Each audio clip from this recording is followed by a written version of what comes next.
Dramatic showdown on Capitol Hill over gun control. Former Arizona Congresswoman Gabby Giffords and her husband, Mark Kelly, facing off against the leader of the NRA. Law-abiding gun owners will not accept blame for the acts of violent or deranged criminals, nor do we believe that government should dictate what we can lawfully own and use to protect our families. Speaking is difficult, but I need to say something important. Violence is a big problem. Too many children are dying. Too many children. We must do something.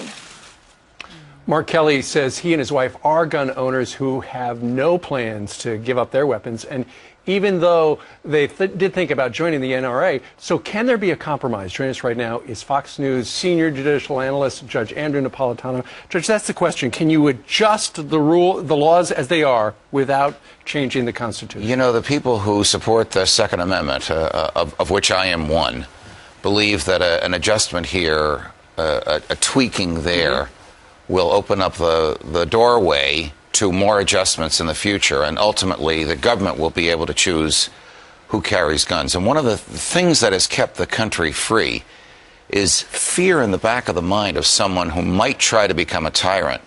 That way out there are a lot of people who have the firepower to prevent tyranny here.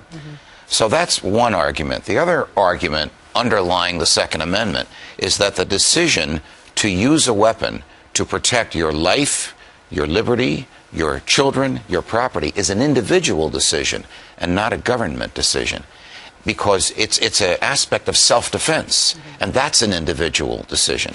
And the government can't interfere with that decision, nor can it stop you from using the most technologically advanced way to protect your life, liberty, children, and property. So I don't think there's going to be a compromise. I think the president's proposals, which are based on these emotional arguments that tug at everybody's heartstrings. I've chatted with Congresswoman Giffords, as I was telling you. It's a very moving and unforgettable experience. The president's arguments, I think, will fail because he effectively wants to punish the law-abiding because of the horrific behavior of those who break the law. So do you think that the conversation needs to be away from the Second Amendment and looking more at some of the other factors that may have contributed to some of these massacres that we've seen? Yes, I do, Gretchen, but the president and his people don't, because they have an ideology called progressivism. Started with Woodrow Wilson and Theodore Roosevelt 100 years ago, and almost all presidents, Reagan was an exception,